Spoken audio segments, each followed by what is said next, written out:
Hey guys, आज हम discuss करेंगे implementation of a stack from the scratch.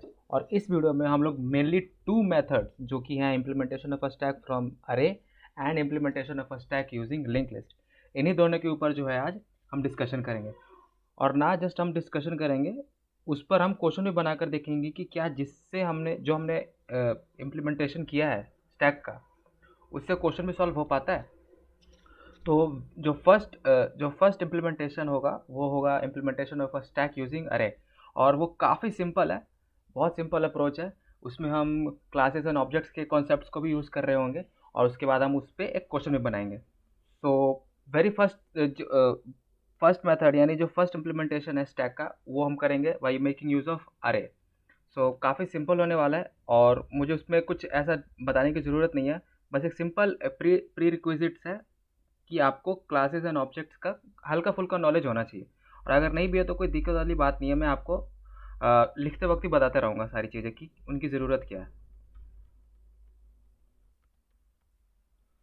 सो सबसे पहले हम क्लास बनाएंगे, class of stack type. Classes के लास्ट में सेमीकोलन होता है, ये तो खैर खैर इसका नियम ही है। तो क्लासेस के अंदर क्या होता है कि सारी चीज़ें बाय डिफ़ॉल्ट प्राइवेट होती हैं। तो कोई भी चीज़ अगर प्राइवेट का क्या मतलब है कि वो सिर्फ क्लास के अंदर ही एक्सेस हो पाएंगे। बट कुछ चीज़ें मतलब और कई सारी चीज़ों को हम चाहते हैं कि वो क्लास के बाहर हो, तो उसे हम पब्लिक में लिखते हैं, पब्लिक सेक्शन के अंदर लिखते हैं। तो पब्लिक सेक्शन के अंदर जो आप जो भी लिखोगे वो क्लासेस के बाहर भी एक्सेस हो जाएगा। और जो चीज़ें प्राइवेट के अंदर होती हैं वो सिर्फ क्लास के अंदर ही एक्सेस होती हैं। खैर ये सब तो काफ़ी बेसिक था। सबसे पहले हम एक एरे डिक्लेयर करेंगे। तो एरे बनाने के लिए और आपको इनिशियली एरे की एक चीज़ होती है कि आपको उसको बनाते वक्त ही उसका साइज़ जो है मेंशन करना पड़ता है। तो मैं इसको शुरुआत में साइज़ देना पड़ेगा हमें, कोई चॉइस नहीं है।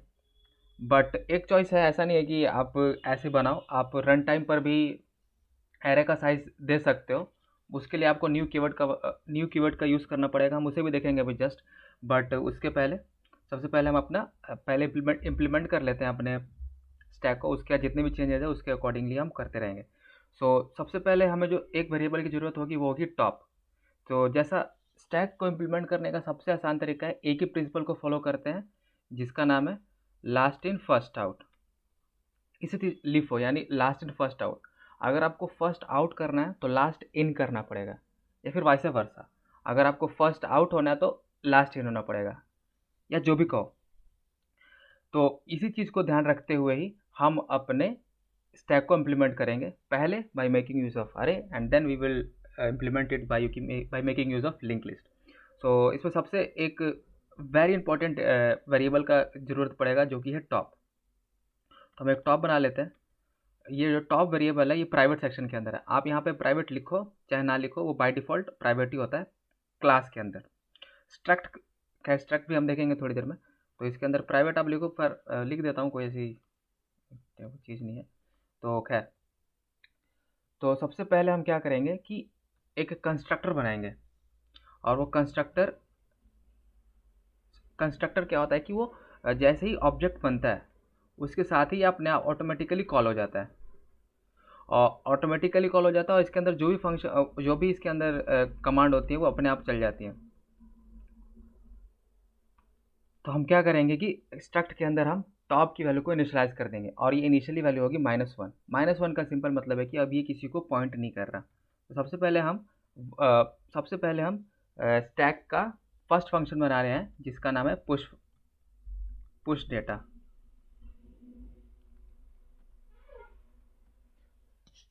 इस स्टैक के अंदर हम जितने भी फंक्शंस बनाएंगे उन सभी का बिहेवियर उसी तरीके से होगा जिस तरह से स्टैक एचटीएल का होता है। स्टैक एचटीएल के अंदर जो भी फंक्शंस हैं, बेसिकली देयर 5 फंक्शंस हैं स्टैक एचटीएल के अंदर। एक है push, pop, size, is empty और टॉप की वैल्यू। तो पुश के अंदर क्या होता है कि आप सिंपली डेटास को पुश करते हो और वो स्टैक के अंदर पुश हो जाता है। पॉप के अंदर जो टॉप की वैल्यू है वो हट जाती है। एम्प्टी जो है वो चेक करता है कि क्या स्टैक खाली है या नहीं। साइज सिंपली साइज चेक करता है कि अभी स्टैक की साइज़ कितनी है। और टॉप बताता है कि अभी करेंटली स्टैक में टॉप की वैल्यू क्या है। ठीक इसी तरीके के बिहेवियर्स को जो है हम यहाँ भी इम्प्लीमेंट करेंगे। तो पुश फंक्शन क्या करता है, जो ओरिजिनल एसटीएल करता है उसी तरह से हम जो है रिजेंबल करने की कोशिश करेंगे। ताकि हमें क्वेश्चंस बनाने में भी या फिर हमें समझने में भी काफ़ी आसानी होगी। तो सबसे पहले पुश फंक्शन क्या करता है कि जो वैल्यू आपको मिल रही है उसे स्टैक के अंदर पुश कर देता है। तो हम क्या करेंगे, सबसे पहले कंडीशन लगा देंगे कि इफ़ टॉप की वैल्यू अगर बराबर है हमारे एरे के साइज से। एरे की साइज़ कितनी है, 1000। तो 1000 ऐसे लिखना सही नहीं लगता। आप एक काम कर सकते हैं कि आप एक डिफ़ाइन कर दीजिए, एक डेटा मतलब एक वेरिएबल को, मतलब एक किसी भी वेरिएबल को डिफ़ाइन कर दीजिए ताकि आप उसे कहीं भी यूज़ कर सको। तो ऐसे एक डिफ़ाइन कर देते हैं मैक्स साइज़ एमएस, जो किसकी वैल्यू होगी 1000। ऐसा कर सकते हैं ताकि ताकि आप कहीं भी जो है वो 1000 लिखना ना पड़े, आप डायरेक्टली उस वैल्यू को यूज़ कर लो। तो एमएस वेरिएबल को ही यूज़ कर लो। तो अगर टॉप की वैल्यू ms-1 है, मतलब आप अगर लास्ट पे हो, अगर आपकी करंट वैल्यू अगर लास्ट को इंडिकेट कर रही है, तो इसका मतलब ये है कि आप लास्ट को हिट कर चुके हो। So if you are at currently at the last, it means आप लिख सकते हो ओवरफ्लो कंडीशन और सिंपली रिटर्न। और लेकिन अगर आपकी वैल्यू लास्ट को इंडिकेट नहीं कर रही तो आप सबसे पहले क्या करोगे, टॉप को प्लस करोगे और एरे के टॉप पे वैल्यू पे आप अपनी वैल्यू को असाइन कर दोगे और सिंपली रिटर्न। उसका तो आपको कुछ करना ही नहीं है, रिटर्न। ये हो गया आपका पुश फंक्शन। अब पॉप जो होता है वो क्या करता है, टॉप की वैल्यू को हटा देता है। तो सबसे पहले हम वही चेक करेंगे। तो ये रिटर्न टाइप तो कुछ होता नहीं है, इसका नाम हम पॉप डेटा रख देते हैं। और ये करेगा क्या कि इफ अगर टॉप की वैल्यू बराबर है -1 के, इसका मतलब टॉप स्टैक के अंदर कुछ वैल्यू ही नहीं है। तो आप क्या करो, सिंपली एक मैसेज प्रिंट कर सकते हो कि under flow condition, under flow condition और सिंपली रिटर्न। क्योंकि मतलब ही नहीं है कुछ, अब जब स्टैक ही खाली है तो आप क्या ही रिटर्न कर लोगे। अदरवाइज आप क्या करोगे, सिंपली टॉप की वैल्यू को डिक्रीमेंट कर दो। ये हो गया, पॉप भी फंक्शन हो गया कंप्लीट। अब हम करेंगे टॉप की वैल्यू, मतलब जो टॉप डेटा होगा उसे रिटर्न करना है। और हमारा डेटा टाइप क्या है, इंट है, इंट टॉप डेटा। तो मैं करूँगा क्या कि सबसे पहले जो टॉप की वैल्यू है उसे ही रिटर्न कर दूंगा, बट मेक श्योर कि टॉप -1 ना हो। आप कंडीशन भी डाल सकते हो कि if top equals to -1 means stack is empty. In that case you either you write a message, और अगर अब जबकि ये रिटर्न समथिंग टाइप का फंक्शन है तो आप यहाँ पे -1 रिटर्न करवा दो, पर उसकी कोई नीड नहीं है। अदरवाइज आप रिटर्न करवाओगे क्या, ए एट टॉप की वैल्यू है। अब हम करेंगे एक next function, that is size. So size तो समझ में आ ही रहा होगा आपकी, जितना भी टॉप की करंट वैल्यू है उससे +1 ही जो है उसका करंट साइज है। तो मैं क्या करूँगा, एस टी के साइज। तो सिंपली इसमें रिटर्न कर देना है क्या, रिटर्न टॉप +1, दैट्स इट। और उसके बाद हम क्या करेंगे, अब हम इम्पटी। तो इम्पटी फंक्शन स्टैक एसटीएल में कैसा होता है, वो बूल टाइप का होता है। अगर वैल्यू मतलब स्टैक खाली होता है तो ट्रू रिटर्न होता है, अदरवाइज फॉल्स। तो हम यहाँ पे वही करेंगे। सो मैंने बूल रिटर्न टाइप का एक फंक्शन बनाया और इसका नाम रख दिया मैंने स्टैक एम्प्टी। और इसमें मैं बस ये चेक कर लूँगी कि इफ़ टॉप की वैल्यू अगर -1 है तो you return true, else sorry यहाँ पे semicolon, else return false, that's it. So ये हो गया पूरा फंक्शंस। मैंने इसमें जितने भी फंक्शंस हैं, पुश, पॉप, टॉप, साइज और इम्पटी, ये सभी का बिहेवियर रिजेंबल्स करने की कोशिश की है जो स्टैक एचटीएल का है, सो दैट मैं आसानी से फंक्शंस को यूज़ कर पाऊँ और आपको भी समझ में आए और आपको फील भी हो कि काम कैसे कर रहा है। तो सबसे पहले जितने भी हमने फंक्शंस बनाए हैं और ये जो क्लास बनाई है, इसे हम चेक कर लेते हैं कि ये सही काम कर रहा है कि नहीं। तो सबसे पहले हम क्या करेंगे, एक क्लास बनाया और इसका एक वेरिएबल बनाया। Class as an object, class और ऑब्जेक्ट बनाना काफ़ी उसको ऐसा आप एक एक शब्द में मुझे समझाना हो इस क्लासेस एंड ऑब्जेक्ट है क्या, तो सिंपल सा मतलब है क्लास बनाना, यानी कि एक डेटा टाइप बनाना। किस टाइप का data type? User defined data type. जितने भी डेटा टाइप हमने देखे हैं वो इंट, कैर, फ्लोट, डबल, वो सभी प्री डिफाइंड डेटा टाइप्स हैं। बट कई बार ऐसा होता है कि हमें कुछ इस तरह के डेटा चाहिए होते हैं जो यूज़र्स के डिफाइंड हो, और वो यूज़र डिफाइंड वो already existing pre defined datas का ही कलेक्शन होता है, और साथ ही साथ आप अपने फंक्शंस भी ऐड कर सकते हो।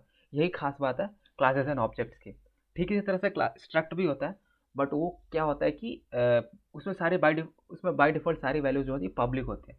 जैसे क्लासेस में बाय डिफ़ॉल्ट सारी वैल्यूज़ प्राइवेट होती हैं, तो क्लासेस जो है वो थोड़ा ज़्यादा सिक्योर माना जाता है।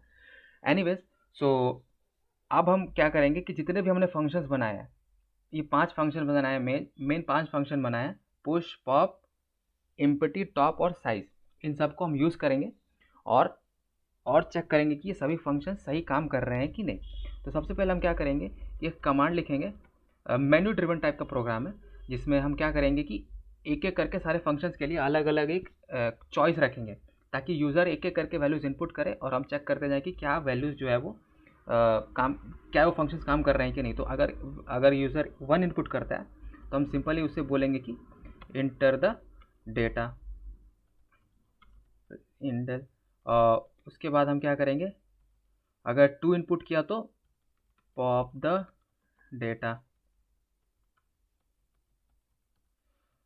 अगर वो 3 इनपुट करता है तो मैं बोलूँगा उसको कि करंट साइज।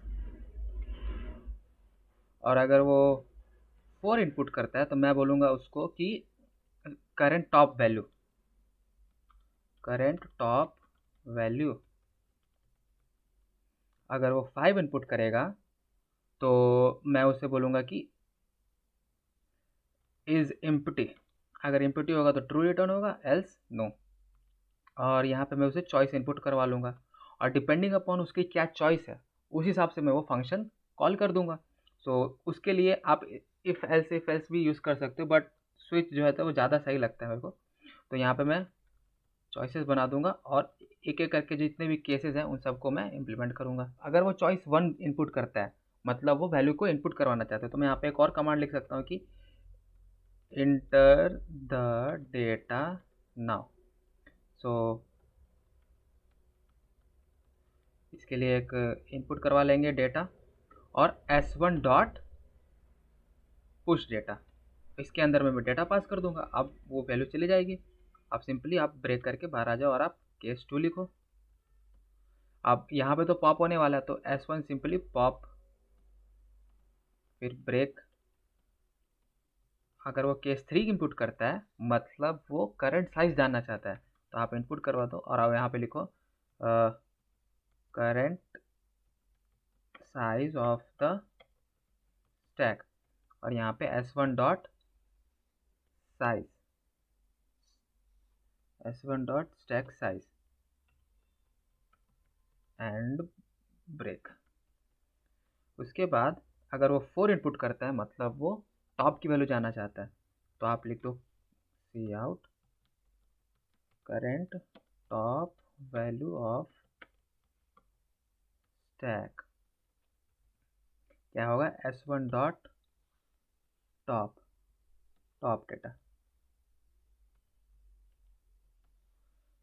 सिमिलर यहाँ पे थोड़ा सा होगी यहाँ पे। सो चौथा भी हो गया। अब यहाँ पे अब अगर वो 5 इनपुट करता है,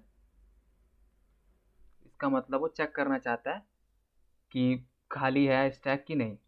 सो यहाँ पे आप इफ डाल दो s1 dot empty, stack empty. अगर वो ट्रू होता है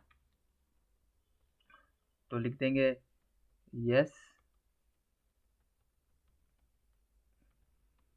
एल्स नो, खाली नहीं है।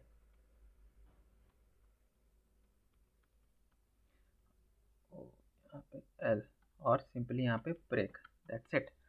सो अगर आप इस फंक्शन को अगर आप अभी रन करोगे तो होगा क्या कि ये सिर्फ एक ही बार चलेगा, है ना। यहाँ पे एक ही बार चलेगा और ये बाहर आ जाएगा।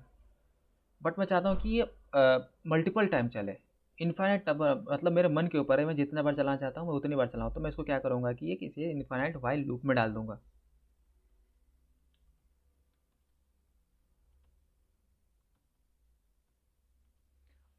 और अब ये मुझसे बार बार पूछेगा कि आपको क्या चाहिए, और हाँ उसके पहले एक इंट डेटा और चॉइस जो हमने वेरिएबल बनाया उसे डिक्लेयर कर देते हैं। फिर अब चलाते हैं और देखते हैं कि क्या होता है। अरे स्टैक डॉट cpp,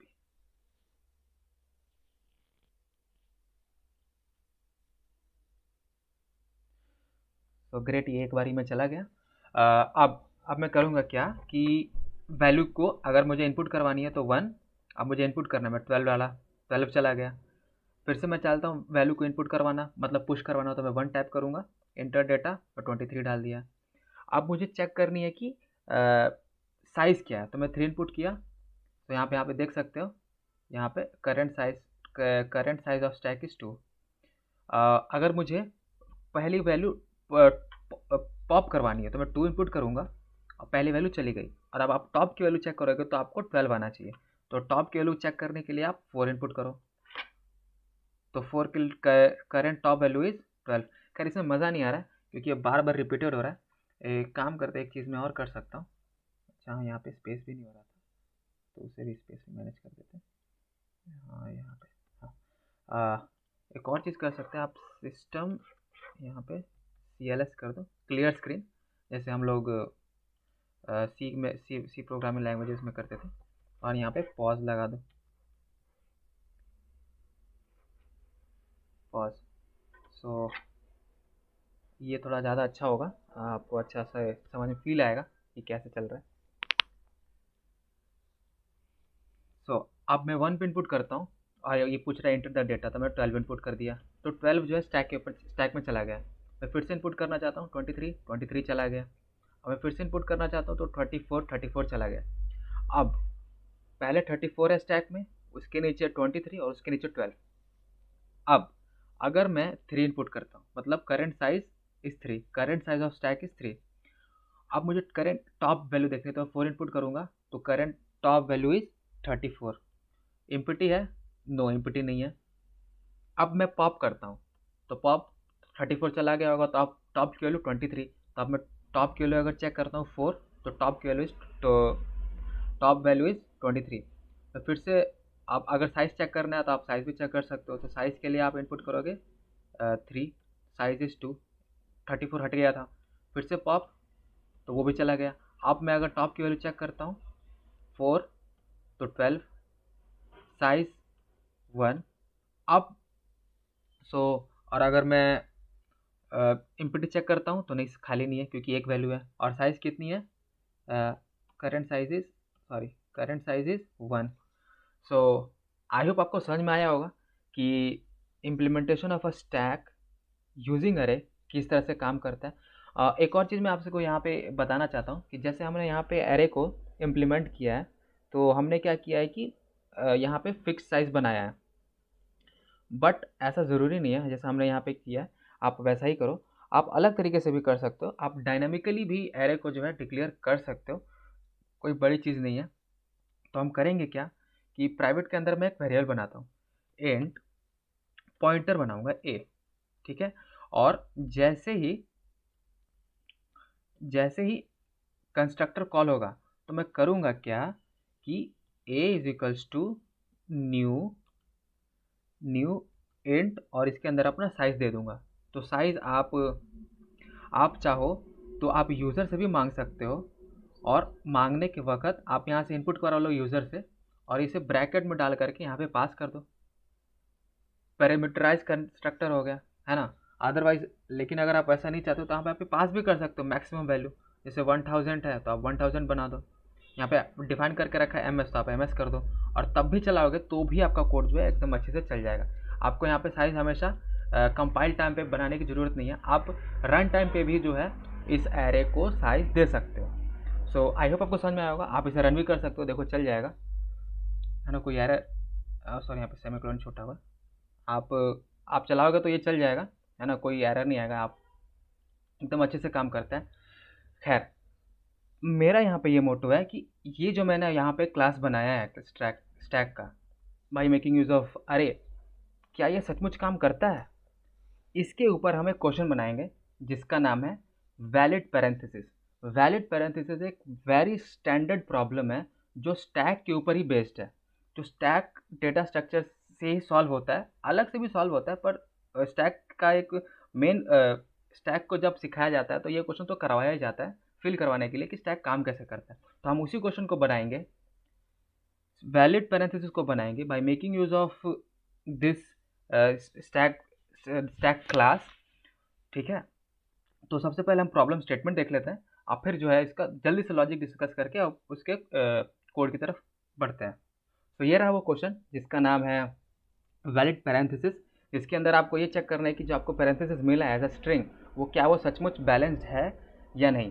तो मेरा यहाँ पे कंसर्न ये प्रॉब्लम सॉल्व करना नहीं है, मेरा यहाँ पे इम्प्लीमेंटेशन ही मेन पर्पस था, बट मैं फिर भी थोड़ा सा डिस्कस कर देता हूँ कि ये मैं जो एल्गोरिदम यहाँ पे बताऊँगा वो काम कैसे करता है।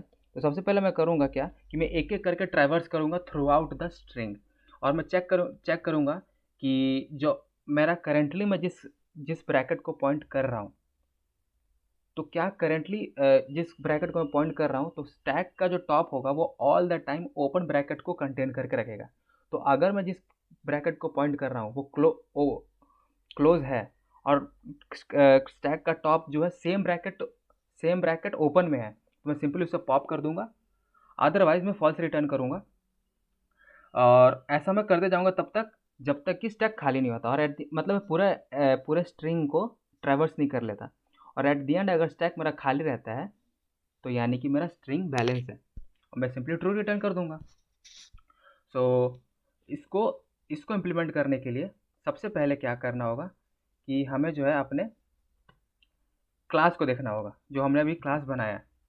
तो जो हमने ये क्लास बनाया है वो इंट टाइप का है, पर हमारे स्ट्रिंग के अंदर जो डेटा है वो करेक्ट टाइप का है। तो सबसे पहले मैं करूँगा क्या, ये जो मेरा क्लास है मैं इसको कॉपी करूँगा सी, और यहाँ पे मैं पेस्ट कर दूंगा, और मैं थोड़े थोड़े चेंजेस करूँगा क्योंकि मेरा यहाँ पे जो डेटा है वो कोई आम वो इंट डेटा नहीं है, वो कैर डेटा है। यहाँ भी कैर, जो मुझे इनपुट वैल्यू मिलेगी वो भी कैर, और यहाँ तो मुझे नहीं लगता कुछ चेंज करने की ज़रूरत है खास। हाँ, यहाँ पे टॉप डेटा जो होगा वो भी कैरी होगा, साइज़ तो वही रहेगा, साइज़ तो इंट ही रहेगा। और हाँ, यहाँ पे जो हमने एम एस बनाया था, यहाँ पे जो साइज़ होगा वो आप कहाँ से चेक करोगे, कंस्ट्रेंट को देख करके। हमारा जो स्ट्रिंग की लेंथ है वो 10⁴ जा रही है, तो मैं उससे एक ज़्यादा बनाऊंगा, है ना, आई मीन 0 1। ग्रेट। तो अब आई होप आपको समझ में आएगा कि साइज मेंशन कैसे करना है। जो भी आपका कंस्ट्रेंट है उसके हिसाब से आप अपना यहाँ पे साइज मेंशन करोगे, और फिर उसके बाद अपना यहाँ पे लॉजिक बनाओ। सो लॉजिक काफ़ी सिंपल है ना। लॉजिक ये कहता है कि आप एक सबसे पहले तो आप एक भाई स्ट्रिंग का ये वेरिएबल, मतलब ये जो आपने स्टैक बनाया है इसका एक वो बना लो वेरिएबल, तो स्टैक s1। ठीक, अब इंट लेंथ बना लूँगा इस s डॉट लेंथ से,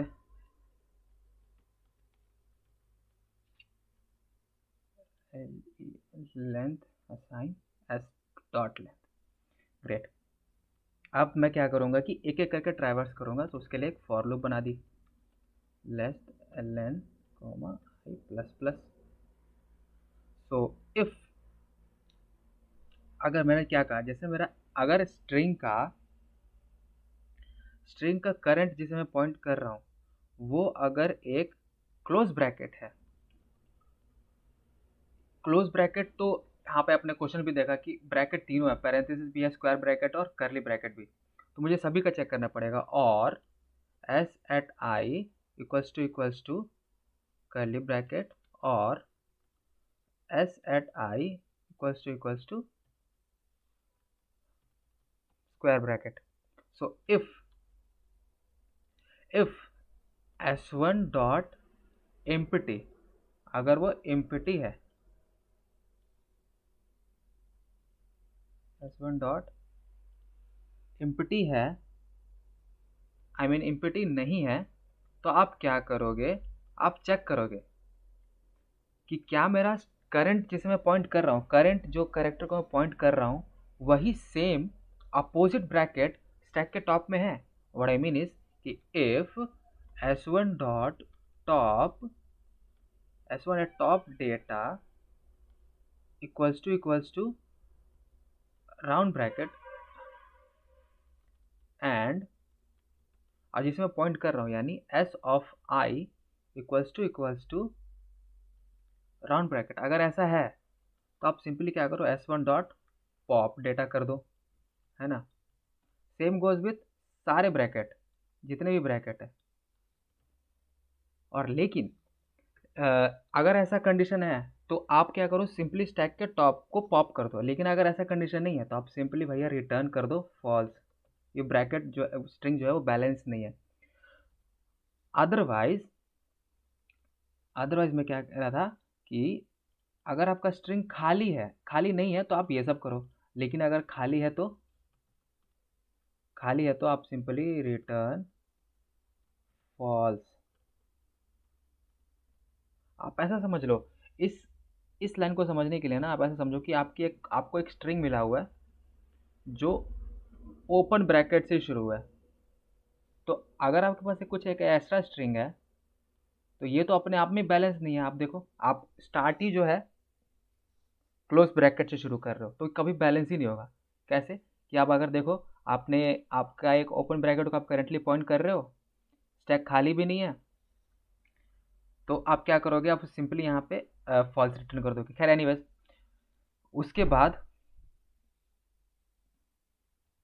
अगर अगर क्लोज ब्रैकेट नहीं है, तो आप क्या करो, s1 में पुश कर दो, s1 में पुश डेटा कर दो करंट एलिमेंट को जिसे आप करेंटली पॉइंट कर रहे हो, तो यानी s एट i हो गया। अब मुझे लास्ट में बस यही चेक करना है कि इफ s1 डॉट एम्प्टी, क्या नाम था फंक्शन का, स्टैक एम्प्टी, तो बस डॉट स्टैक एम्प्टी अगर है तो return true, else return false. आप डायरेक्ट सबमिट करते हैं और चेक करते हैं कि क्या ये सही है या नहीं।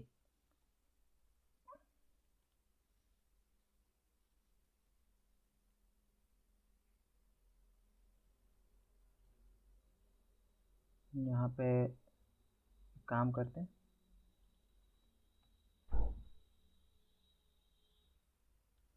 यहाँ पे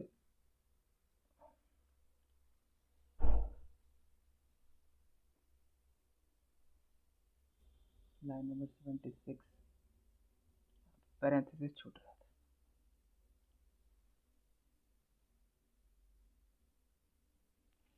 सो सैम्पल टेस्ट कैसे रन हो गया, आप सबमिट करके देखते हैं। सो आई होप आपको समझ में आया होगा कि ये सबमिट हो चुका है। अब हम डिस्कस करेंगे implementation of stack using link list. So अभी तक हमने एरे देखा था, अब हम देखेंगे link list. So link list से इम्प्लीमेंट करने के लिए स्टैक को आपके दिमाग में स्ट्रक्चर कैसे होता है, स्ट्रक्चर क्या होता है वो थोड़ा सा आइडिया होना चाहिए। क्लासेस क्या होती है तो ऑफकोर्स उसका आइडिया होना ही चाहिए। अगर लेकिन फिर भी आपको आइडिया नहीं है तो कोई टेंशन की बात नहीं है, मैं उसे कोड करते वक्त बताऊंगा ही। तो सबसे पहले अपने जल्दी से अपने हेडर फाइल्स को इंक्लूड करते हैं। सबसे पहले हम क्लास बनाएंगे सेम स्टैक टाइप का ही, और लास्ट में सेमीकोलन। यहाँ पे हम प्राइवेट लिखो चाहे लिखो फ़र्क नहीं पड़ता। इसके अंदर हम लिंक लिस्ट से स्टैक को इम्प्लीमेंट करने के लिए सबसे पहले हम लिंक लिस्ट का नोड बनाएंगे। और नोड होता क्या है, combination of data and next pointer. Data हमारा अपना डेटा कंटेन करके रखता है, और जो नेक्स्ट नोड होता है वो हमारे अगले वाले नोड के एड्रेस को कंटेन करके रखता है। सो सबसे पहले हम स्ट्रक्ट बनाएंगे, स्ट्रक्ट नोड, इसमें भी लास्ट में सेमीकोलन होता है, इंट डेटा, सॉरी, और स्ट्रक्ट नोड स्टार नेक्स्ट, और अब इसमें हम बनाएंगे पब्लिक। तो सबसे पहले हम करेंगे क्या कि लिंक लिस्ट में क्या होता है कि एक हेड पॉइंटर होता है। हेड पॉइंटर होता है कि जो सबसे पहला नोड है उसका एड्रेस कंटेन करता है। और उसके लिए मैं क्या करता हूँ कि यहाँ पे बनाने से अच्छा मैं यहीं पे एक पी बना देता हूँ, जो पी जो होगा वही मेरा हेड पॉइंटर होगा। और मैं एक कंस्ट्रक्टर बना लेता हूँ, स्टैक कंस्ट्रक्टर। आप जानते हो जो क्लास का नाम होता है वही फंक्शन का नाम होता है, और इसका कोई रिटर्न टाइप नहीं होता। तो मैं पहले क्या करूँगा कि पी में डाल दूंगा नल। इससे होगा क्या कि मेरा करेंटली जो मेरा हेड पॉइंटर रहेगा वो उसमें कुछ नहीं होगा, वो नल को पॉइंट कर रहा होगा। तो सबसे पहले हम क्या बनाएंगे, push push data, push underscore data, और इसके अंदर मेरे को जो है वैल्यू मिलेगी। अब मैं करूँगा क्या कि मैं चेक करूँगा कि इफ़ मेरा जो हेड पॉइंटर है वो नल है, नल का मतलब वो मेरा पहला नोड होगा। तो पहला नोड होगा तो उसमें मैं डेटा को कैसे इनपुट करूँगा कि मैं पी में असाइन करूँगा न्यू नोड। अब p arrow data assign val, और p arrow next assign null, और सिंपली रिटर्न, क्योंकि वो तो पहला नोड है ना, आप उसके आगे आप फिर क्या ही बढ़ोगे। खैर, लेकिन अगर आपका जो हेड नोड है वो नल नहीं है, मतलब ऑलरेडी वैल्यूज जो है लिंक लिस्ट के अंदर है, तो आप क्या करोगे कि आप एक नया नोड बनाओगे। दैट इज एक नया नोड वेरिएबल बनाओ, नया नोड क्यू, और क्यू असाइन करो न्यू नोड। क्यू के डेटा में असाइन करो अपना वैल्यू, और क्यू के नेक्स्ट में असाइन करो, क्योंकि आप देखो लिंक लिस्ट है तो मैं चाहता हूँ कि एक ही तरफ से इंसर्शन हो और एक ही तरफ से डिलीशन हो, क्योंकि हमें first in last in first out concept को इम्प्लीमेंट करना है। तो मैं चाहूँगा कि जो टॉप की वैल्यू है वहीं पे इंसर्शन हो और वहीं पे डिलीशन हो। तो इंसर्ट करने के लिए मैं चाहूँगा कि जो नेक्स्ट हो वो टॉप की वैल्यू को इंसर्ट करे, मतलब टॉप की वैल्यू पे असाइन हो जाए। और टॉप का एड्रेस किस में है, हेड में है, और हेड क्या है, पी।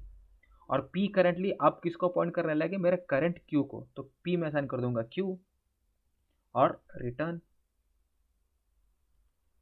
दैट्स इट, ये हो गया हमारा पुश डेटा। तो पुश फंक्शन हो गया। अब हम करेंगे पॉप को। तो वो पॉप को करने के लिए क्या, फर्स्ट को ही डिलीट करो, तो पॉप डेटा। तो मैं क्या करूँगा कि मैं पहले तो ये चेक कर लूँगा कि पहले तो मैं ये चेक कर लूँगा कि मेरा जो क्यू है यानी जो हेड है वो नल ना हो। कि इफ़ अगर p इक्वल्स टू नल है तो अब तो आप कुछ नहीं कर सकते, आप सिंपली रिटर्न कर दो।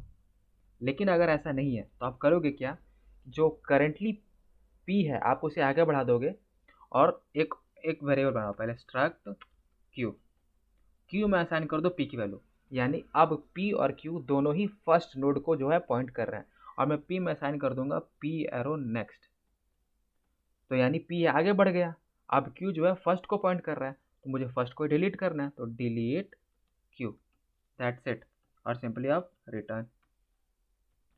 सो आई होप आपको समझ में आया होगा कि अब क्यू पॉप कैसे काम कर रहा है। अब जो दूसरा फंक्शन हम देखने वाले हैं उसका नाम है टॉप। टॉप क्या करता था, जो करेंटली जो टॉप की वैल्यू है उसे रिटर्न करता था। तो मैं कर दूंगा टॉप डेटा। अब लेकिन यहाँ पे भी एक चेक है कि इफ़ अगर टॉप की वैल्यू यानी p की वैल्यू नल है तो आप क्या ही टॉप रिटर्न कर लोगे। तो उस केस में आप अपने हिसाब से या तो रिटर्न -1 कर लो, या फिर आप कोई कमेंट लिख लो सी आउट करके। एल्स आप क्या करो, रिटर्न करो p एरो डेटा, क्योंकि फर्स्ट पे ही इंसर्शन हो रहा है, फर्स्ट पे डिलीशन हो रहा है। खैर, अब जो नेक्स्ट हम लोग देखेंगे कि क्या इम्पटी है, यानी इम्पटी के लिए बूल टाइप का है, और इम्पटी स्टैक, इम्पटी स्टैक। तो मैं क्या करूँगा, if p equals to null then return true, else return false. अगर पहला ही नोड अगर नल है मतलब खाली है ना तो ट्रू, एल्स फॉल्स। दूसरी चीज़ हम देखेंगे वो है साइज था। अच्छा, साइज के लिए आप क्या करोगे कि एक और वेरिएबल बना लो, यहाँ पे काम करो, यहाँ पे एक और वेरिएबल बना लो इंट साइज, जो वेरिएबल बना लो और कंस्ट्रक्टर के अंदर इस साइज को है जो 0 से इनिशियलाइज कर दो। तो जब कभी भी आप पुश करोगे तो आप साइज को एक इंक्रीमेंट कर दोगे, जब आप पॉप करोगे तो आप उसे डिक्रीमेंट कर दोगे। मैं क्या करूँगा, जब वैल्यू नल थी तो आपने एक नया नोड बनाया था, तो यहाँ पे आप साइज की वैल्यू 1 इनिशियलाइज कर दो। 1 से क्यों किया, क्योंकि भाई ये फर्स्ट नोड है। अदरवाइज जब कभी भी आप पहला नोड नहीं है, मल्टीपल नोड्स है, तो आप साइज को सिंपली वेरिएबल को प्लस प्लस कर दो। जब आप पॉप करोगे तो आप क्या करो, साइज को डिक्रीमेंट कर दो, यानी size minus minus, I mean sorry 0 कर दो। माइनस माइनस नहीं कर रहा हूँ, क्योंकि अगर मान के चलो कोई बंदा है वो पॉप किए जा रहा है वैल्यूज़ को, अब वो पॉप किया जा रहा है बिना वैल्यूज़ को इंसर्ट किए हुए, तो आप नहीं चाहते कि आपको जो साइज वेरिएबल है वो माइनस में चला जाए। तो सो दैट जब कभी भी पॉप इनिशियलाइज होगा और करेंटली नोड में कोई वैल्यू नहीं होगा तो बार बार 0 हो जाएगा, नेगेटिव नहीं जाएगा। दैट इज़ वाई आप 0 इनिशियलाइज करोगे। और अदरवाइज जैसे आप डिलीट करते हो तो आप साइज़ को घटा दोगे। और यहाँ पे अगर आपको इंट स्टैक साइज चाहिए तो आप सिंपली यही वाला variable that is return size को जो है रिटर्न कर दोगे। सो आई होप आपको समझ में आया होगा। तो इसे भी हम मैन्युअल ड्रिवन प्रोग्राम जैसे हमने एरे में देखा था, यहाँ पे जैसे हमने यहाँ पे जो हमने ये बनाया था, ठीक इसी तरह से हम यहाँ भी बनाने की कोशिश करेंगे, ताकि हमें जितने भी फंक्शंस है वो काम कर रहे हैं अच्छे से, चल रहे हैं कि नहीं, वो हमें पता चल जाएगा। तो सबसे पहले हम वाइल वेरे बनाएंगे ताकि हमारा लूप बार बार चले। मैं इसके अंदर पहले सबसे पहले वो कमांड लिखूँगा। एक काम करते हैं, यहाँ से सारे कॉपी कर लेते हैं ताकि मुझे ये पूरा लिखना ना पड़े।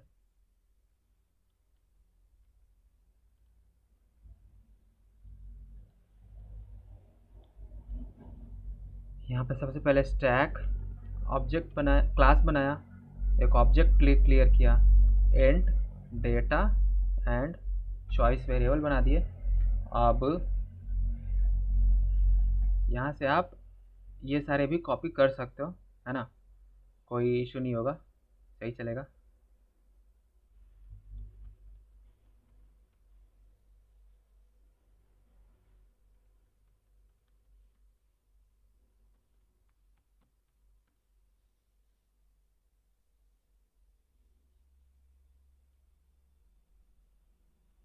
जहाँ स्टैक साइज़ तो ऐसा कुछ है नहीं, स्टैक साइज़ का मैंने नाम बदल दिया, यहाँ पे स्टैक साइज़ ये टॉप डेटा, राइट।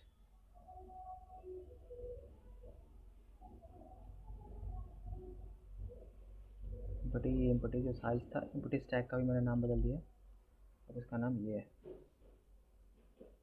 नाउ अब ये चल रहा है सही से। अब हम इनपुट करना चाहते हो तो 1 डाला, 12 चला गया, फिर से मैंने 1 डाला, 122 चला गया, मैंने फिर से 1 डाला, 34 चला गया। अब मुझे साइज़ देखना है, तो करेंटली साइज़ इज़ 3, मुझे करेंटली टॉप देखना है तो 34, और इम्पटी है, नो इम्पटी नहीं है। अब मुझे पॉप करना है तो 2 पुट किया, पॉप हो गया। अब मुझे टॉप चेक करना है तो टॉप 122 था, अब मैं फिर से पॉप करूँगा तो अब मेरे को टॉप वैल्यू 12 मिलेगी।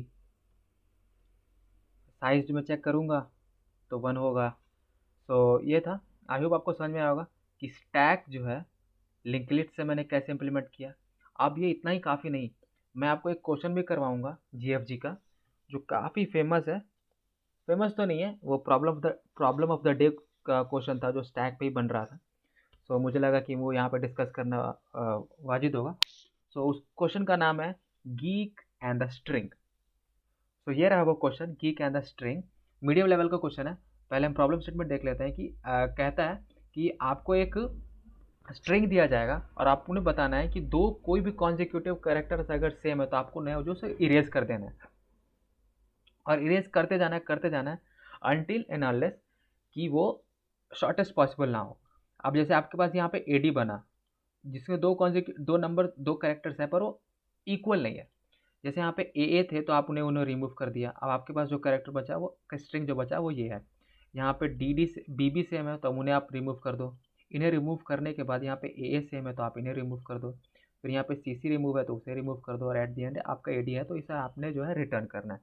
सो काफ़ी सिंपल प्रॉब्लम है, आपको समझ में भी आ रहा होगा कि ये स्टैक से कैसे बनेगा। तो सबसे पहले हम क्या करेंगे, हम करेंगे क्या कि जो हमने जो स्टैक बनाया यहाँ पे, जो हमने यहाँ पे स्टैक बनाया यूजिंग लिंक लिस्ट, उसे हम पहले कॉपी करेंगे और उसे हम अपने GFG पे पेस्ट करेंगे, और उसी के अकॉर्डिंग जो है हम अपना जितना भी लॉजिक है उसे हम इम्प्लीमेंट करने की कोशिश करेंगे।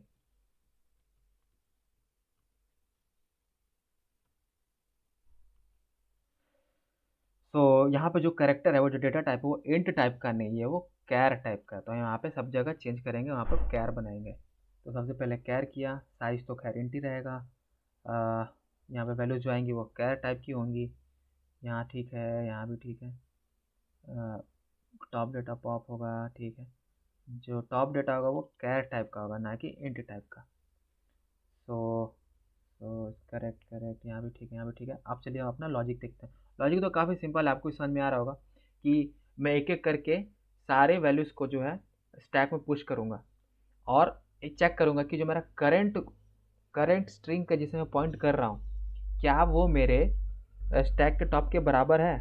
अगर वो बराबर है तो उसे सिंपली पॉप कर दो, अदरवाइज आप आगे बढ़ते रहो। है ना। आई होप आपको समझ में आ रहा होगा कि मैं क्या कहना चाहता हूँ। सो चलिए हम एक एक अब कोड करते हैं, और कोड करते ही मैं आपको सब सारी चीज़ें एक्सप्लेन करता रहूँगा। तो सबसे पहले मैंने स्टैक बनाया S1 टाइप का, और फिर एक मैंने फॉर लूप बनाऊंगा ताकि मैं पूरे स्ट्रिंग के ऊपर ट्रैवर्स कर पाऊँ। So I is equals to 0, I less than S dot length comma I plus plus. So if अगर स्टैक खाली नहीं है, यानी S1 dot empty empty empty underscore stack, मतलब वो खाली नहीं है, एंड जो मेरा स्टैक का टॉप है बराबर है मेरे करंट कैरेक्टर के, यानी S1 dot top S1 dot top data, क्या नाम था, टॉप डेटा, हाँ, टॉप डेटा अगर बराबर है मेरे करंट आई से जिसे मैं पॉइंट कर रहा हूँ, तो आप क्या करो, simply S1 dot pop underscore data. लेकिन लेकिन अगर ये कंडीशन हिट नहीं हुई, यानी बराबर नहीं है, तो एल्स आप में क्या करो, सिंपली जो स्टैक है जो यानी S1 है उसमें पुश कर दो, पुश डेटा क्या, अपने करंट एलिमेंट को, यानी S एट आई को। पूरा चल जाने के बाद जो आपका जो आंसर होगा वो स्टैक में होगा, बट इन रिवर्स ऑर्डर। आपको एक मालूम होगा एक बात कि स्टैक के अंदर आप कुछ भी इंसर्ट करके बाहर निकालते हो तो वो रिवर्स ऑर्डर में हो जाता है।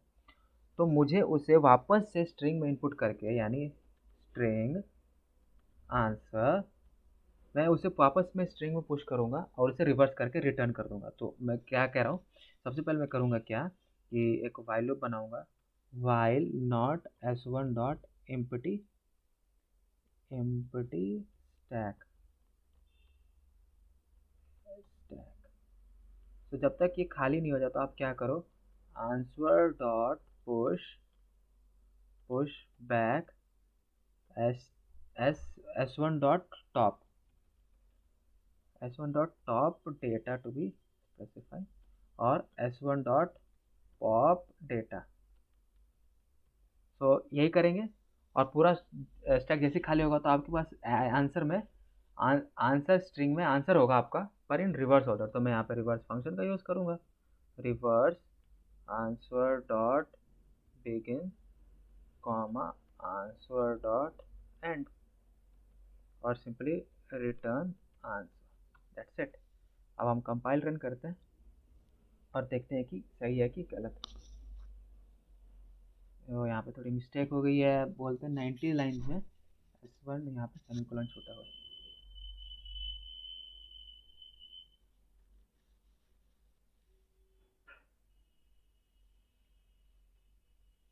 तो आंसर सही है। अब हम इसको सबमिट करेंगे और देखेंगे कि क्या होता है।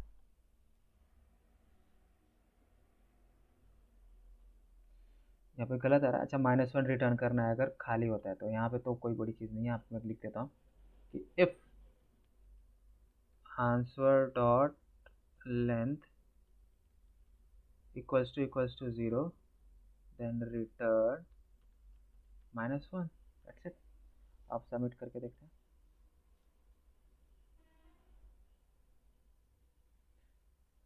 सो ये सबमिट हो गया, दिख रहा होगा सक्सेसफुली सबमिट हो गया। सो आई होप आपको समझ में आया होगा कि हमने किस तरह से स्टैक को इम्प्लीमेंट किया using link list and using अरे, और हम उन दोनों पर क्वेश्चंस भी किए। सो आई होप आपको समझ में आया होगा कि ये सब चीज़ें कैसे काम कर रही थी। मैंने यहाँ पे मेन्यू ड्रिवन प्रोग्राम बनाया। मैंने वैसे सौरभ शुक्ला सर से ही पढ़ा ये सारा कुछ, तो मैंने उन्हीं को देख करके मेरे को आइडिया लगा था और मुझे काफ़ी सही भी लगा था। सो आप उनका चैनल पे जाकर चेकआउट कर सकते हो, काफ़ी मज़ेदार है उनमें। और वो बिगनर्स के लिए तो एकदम गॉड लेवल के टीचर है। मैंने भी उनसे ही पढ़ा था, और ये जो मेन्यू ड्रिवन प्रोग्राम्स जितने भी हैं मैं उन्हीं से देख करके काफ़ी सीखा। सो आई होप आपको सब कुछ समझ में आया होगा कि सब कुछ कैसे काम कर रहा है। इस वीडियो के लिए इतना ही रहने देते हैं। तब तक के लिए थैंक्स फॉर वॉचिंग।